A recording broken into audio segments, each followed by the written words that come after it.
Hey, it's Nikki here back on Addicted to Betterment with our friend Steve Perkins from Greenhouse. He is taking us through this journey of building these core foundational habits from the roots up, the roots up approach. So we are so enjoying learning from Steve, and I think there's a lot in store with this episode. Take a listen.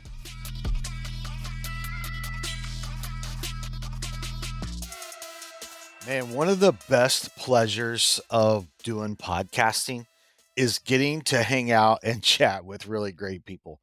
And for this episode today, I could be more excited because I get to be with my friend again, Steve Perkins. And this subject we're talking about today, Steve. So you and I were chatting, and I was telling you about this lady that I work with.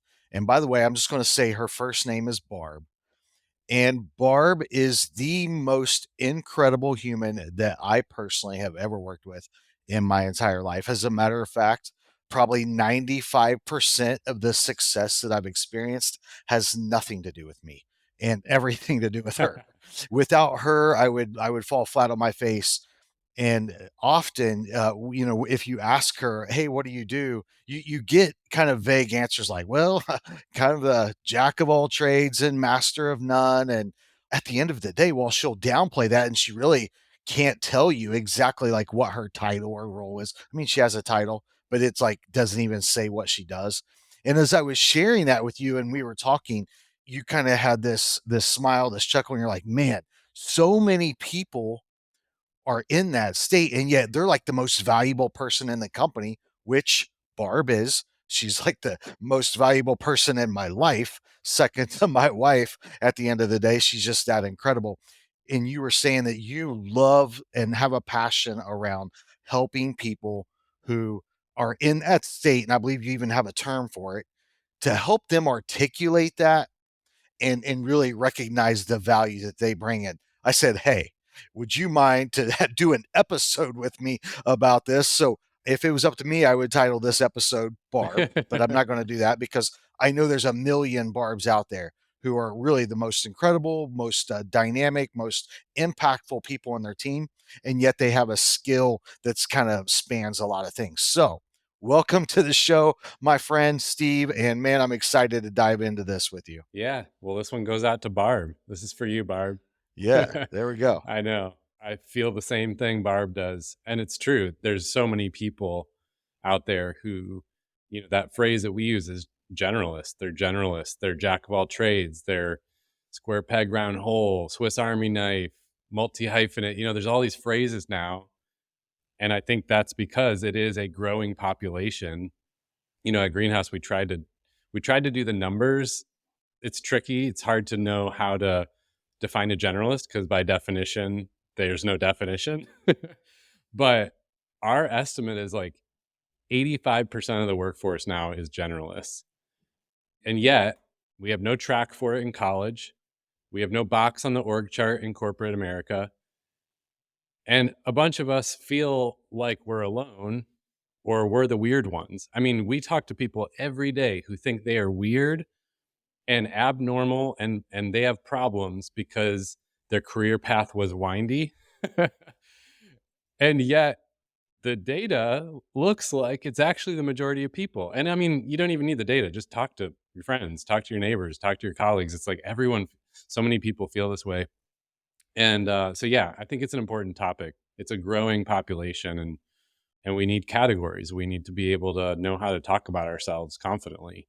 So, question for you, and I'm kind of going out on a limb here.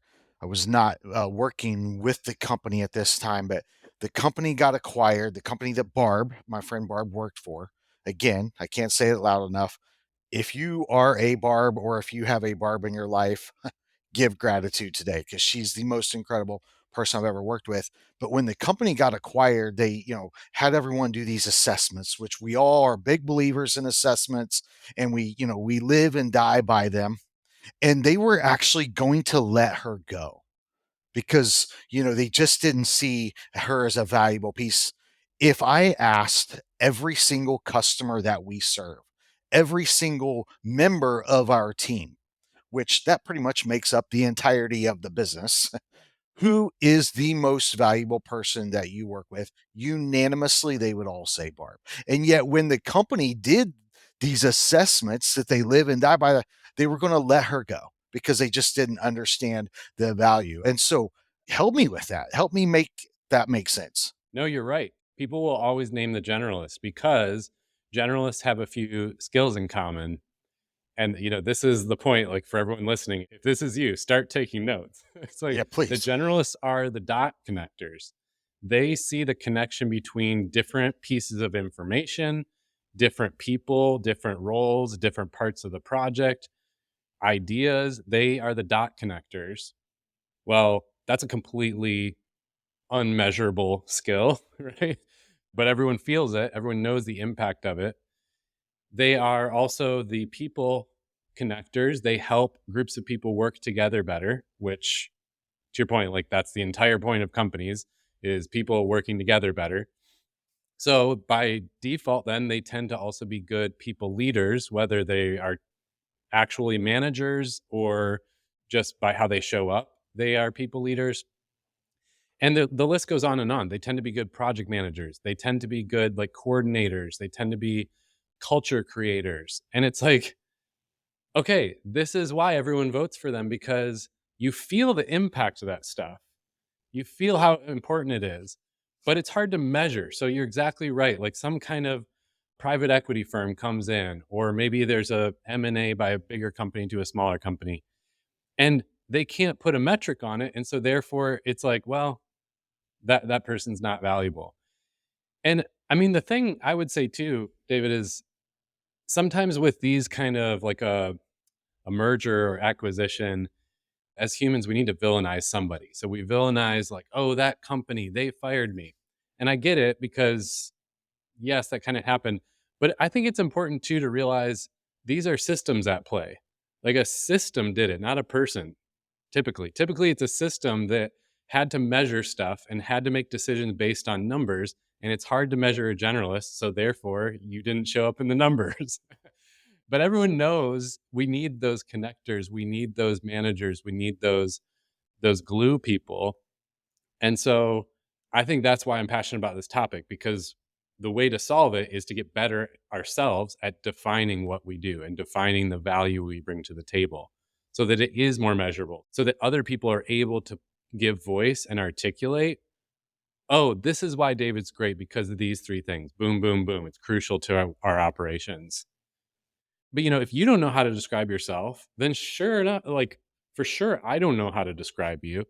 And then this problem trickles on. And it's the same thing for businesses. I mean, if someone's listening who's an entrepreneur, I mean, you and I both struggled with it. It's hard to describe your business because a business does a bunch of different things. So it is the same problem as the generalist person is we have to figure out how to name it and how to articulate what is the value we bring, and in a way that's very portable so other people can take it and like repeat it again to others.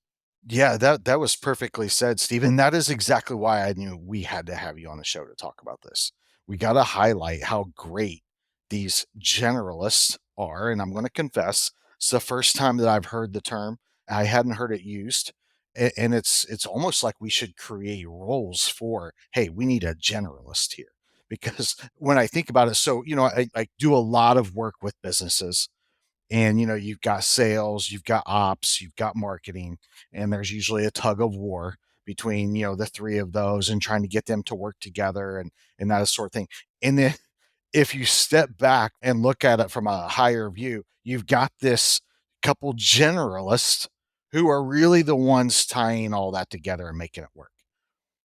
And I'm like, I never thought about that before until you and I were talking about it. But what's some ways that to help them articulate and to identify what that value is? Yeah, well, it starts with what we're talking about, recognizing the need, because when we talk about this, I feel it myself. I'm talking about myself here. I went to college, there was no track for a generalist. Yet that's always been my value in any group of people is I do wear multiple hats, but I'm kind of the connector and make things happen. And most entrepreneurs will resonate with that in some way. So it's realizing, okay, I do need to be able to articulate what I do in a way that makes sense to other people. And then I think there's two key things. The first thing is giving my role a name. And the second thing is then putting buckets under that, typically like 3 buckets of the main things that I do. So when you think about a name, the best example I can come up with is a quarterback in football, because you've got a team of specialists and they all occupy a specific role with a specific set of things they're doing. The receiver runs and catches the ball. The running back grabs the ball and runs. The blockers block. It's like everyone's got a specialist role. But the quarterback is the generalist. They actually have to be good at a bunch of things for the whole team to work. And so to your point, like everyone knows they're the MVP. There's no debate. They are the most valuable player on the team. But how do you define them? Well, it's called a quarterback. And so now suddenly something that's a generalist is seen as a real thing because there's a name. And so this is interesting. We did a post on this recently, and people were just hundreds of comments about like names that people had given themselves. Some of them were hilarious. People were like, oh, I'm the fixer and I'm the Swiss Army knife. But whatever the name is, it was working better for them because they named their role instead of, oh yeah, I'm Steve. I just do a little of everything here, whatever, I don't really know. It's like, what worse way to introduce yourself than that? You just basically said, I'm worthless and don't pay any attention. So I think the name is important. And whether that's generalist or your own creative name or title, I think that's actually an important piece. And it can be fun too, because sometimes people are in a big company and they're like, well, I don't have the freedom to give my own title. I would challenge you on that. It's actually, you've been there too. You usually have more leeway than you think. And it's just a matter of stepping up and asking or just start doing it. Usually you can ask for forgiveness later and that works. So I think that's thing number one. How much of that do you think is just being, oh, this is what we've always done? So, kind of stuck in the old ways type thing, mentality of, well, you have this role, you have that role, and you have that role, really not stepping back to think of modern society and how to kind of move forward progressively with today's world. It's a huge topic you bring up, because it is true that the industrial age and the factory system are what created this dynamic we live in. I mean, I nerd out on this stuff, so we could talk for hours about this part, but I think it's really interesting that for all of history, there was no such thing as like the org charts and, the little specialist boxes. And then the industrial age happened, and suddenly we have this whole factory system where we need to put boxes on an org chart.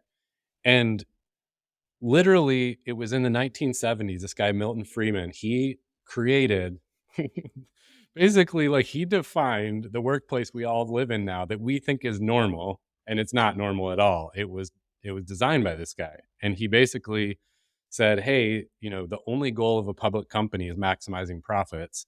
And so basically we need to create this system, and we need to be able to define everything, and we need to be able to have these boxes on the org chart. And so fast forward till now, and we've had all of these shifts: global economy, gig economy. You can start a business from your basement.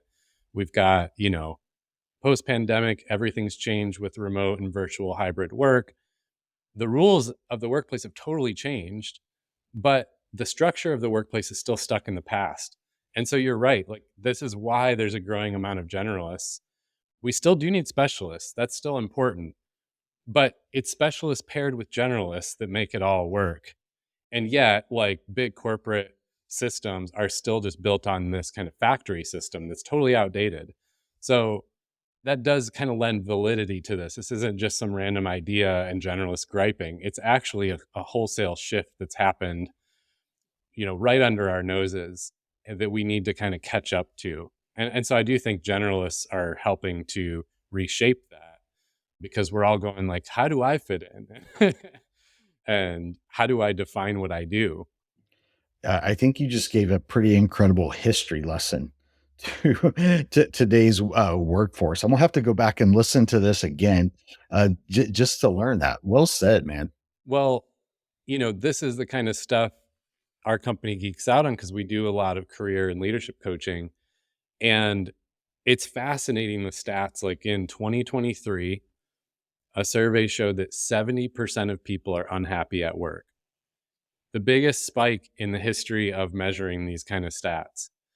And so obviously, like, the pandemic and the world changing had a lot to do with that. But I personally think it's because that whole shift woke us up, and people are, because we hear it firsthand from people all the time. They go, yeah, I started realizing, like, wait a minute, life is short. Like, what am I doing? I want work that's meaningful. I want work that matters and that fits me. And somehow I'm stuck in this role that it's like the worst fit for me. I don't like it at all. It's not the right thing. And so they're rethinking, and people are starting their own businesses, and people are just waking up to, hey, work could actually be purposeful and fun and impactful. And what would that look like? And so it sparks all of this, like, wait a minute, we're operating in this workplace system that's like built for a long time ago. And yeah, it's crazy. Like, the stats are so high because people are questioning the foundational fabric of what we've built. It's not just that people are like, suddenly there's a trend of entrepreneurship, and so people are just trying to start businesses just cuz. It's like, no, there's a reason this is happening. And you have a lot of people entering entrepreneurship who wouldn't identify themselves as entrepreneurs because they're looking for more purpose and freedom. They want to make an impact. They want to use their skills better. And if they were a Barb who was in a company that didn't recognize their value, or they got pushed out, like that story you shared, then yeah, it just gives a flame that's lit under them to go create a path that values what they do. I mean, I felt that. I was like, I want a job where the things I'm best at, which is like helping people grow and develop, like taking ideas and activating them. I want a job that says that's what I'm graded on. Whereas when I was in the corporate world and I had, jobs that said like that's not valuable, then it's confusing because everyone's telling me that's what I'm good at. That's where I feel life and vibrancy, but like I'm supposed to do these other things that have nothing to do with that. Man, that is wow. That really hits close to home because to your point, you can do some things that add incredible value to the company and really accelerate the company's goals, but yet they're not measured on a KPI. What I hear you saying is in those circumstances, if you have someone who maybe there's a personality conflict, or maybe you got a boss who really just doesn't like that person, it's easier to detract that person's value or skill because you're not looking at measurable numbers sometimes to say, oh man, they're delivering this in sales, or they deliver this, or their team does. It's immeasurable stuff is what I'm hearing. Yeah. Okay, so let's riff off this. So I think if someone's listening, they don't know how to explain what they do, they're a generalist. The first thing is come up with a title or a name. Like, name it like the quarterback, so it seems legit. All right, now you're legitimized. Yay. Hey, Barb, I can't wait to call Barb and tell her now she's the quarterback. That's her role now. I love it. And then everyone else can just call themselves a Barb. It's like, we'll TM her name. Well, then the second piece is bucket the different things you do into just a few. I just call it buckets. 3 buckets is the goal. Three things. If it's less, that's great. But 3s, brains like 3s, so it's good. And even if I do 12 things, that's okay. Bucket it into 3 that are very specific words. So now I'm taking the nebulous, ever-changing world of stuff that Steve does that no one can understand, and I'm putting it into a package that your brain can understand and take with you. So a package of a name with 3 things. I like to think of it that way in the kind of work you and I do with leadership development and personal growth. It's all intangible. And so we got to make it like going to the store and pulling something off the shelf. Like, we got to make it packaged so it's tangible. So let's just play around with it. Like, David, what would you say? And you can just brainstorm out loud. What are some of the things that people value, that you bring to the table, that you do, that people say they appreciate? Just kind of spitball. Oh man, help them recognize gaps in their business that they need to cover. Give them the tools and resources to do that. Help them recognize and solve problems of diverse natures in their business. So, I wouldn't say, oh, I help them in their sales, or I help them in their ops, or I help them in their marketing. It's more of a general, pardon the pun, but it's a general, terms that I help them in. Okay. And then what would you say on the day to day, like if we were to look at your to-do list or your calendar this week, what are some of the types of things that are occupying your time? Do I really have to answer this, Steve? Yes. Well, podcasting is one, right? Yes. So, I'm currently trying to hit a lot of metrics just in all sorts of ways, and also solving problems, in today's business world with the political scene. And it's, certainly creating a lot of, I would say, challenging situations in business, and just trying to identify those, help solve them, and help business owners solve them as well. Okay. All right. So just to play with it, we're obviously doing a short version. Part of what you listed was the different things you do to help businesses grow. You help them see gaps, you give them tools, you help them problem solve, right? So I'm going to just label that help businesses grow. All right. Then another thing you do is you're a podcast host, and through Addicted to Betterment, you help people like see more of what's possible in their life and grow to new heights. Yeah, I would say help people achieve excellence or experience excellence in every area of their life wheel. Excellence in every area of their life wheel. Okay. So experience fulfillment in every area of their life wheel. And then, so this where it gets really broad. Now we're getting broader and broader, especially men, helping men identify and be committed to the core values of real manhood. Okay. All right. So this is good. You actually are leading me where I want to go. So what would be ideal world? Let's say suddenly like all the things you have to do are off your plate, and starting tomorrow you could just do the thing that would be the dream for you. What would that be? If I mean, I'm assuming it's around, helping men experience excellence in every part of their life wheel.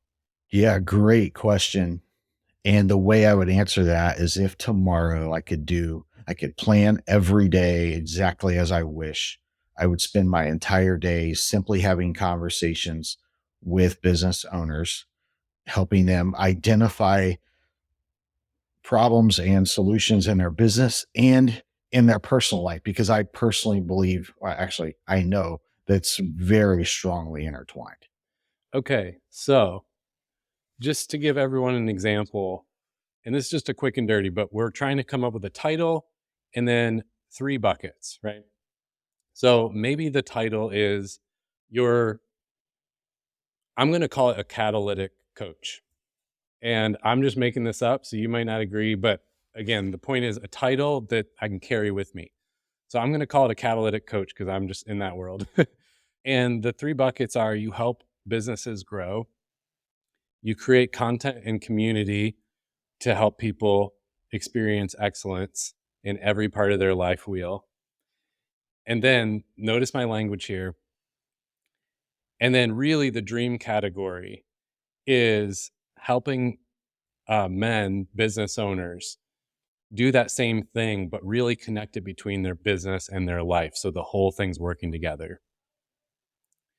Okay. So, you and I met at a get together, and we're hanging around the cheese and crackers. And, of course it's like, hey, what do you do? Hey, what do you do?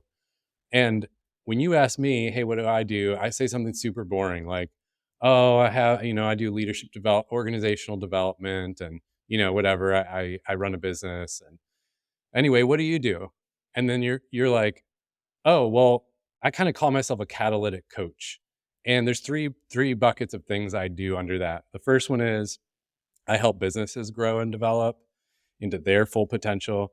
The second is I am a podcast host. I actually make content and create community to help people really achieve excellence in all the parts of their life wheel. We can talk about what that means.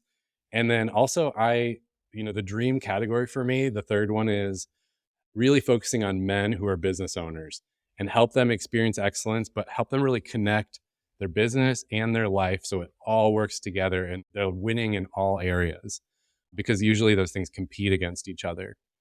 Boom. Like, I mean, sign me up. That's such a more interest. That's so much more interesting as an intro.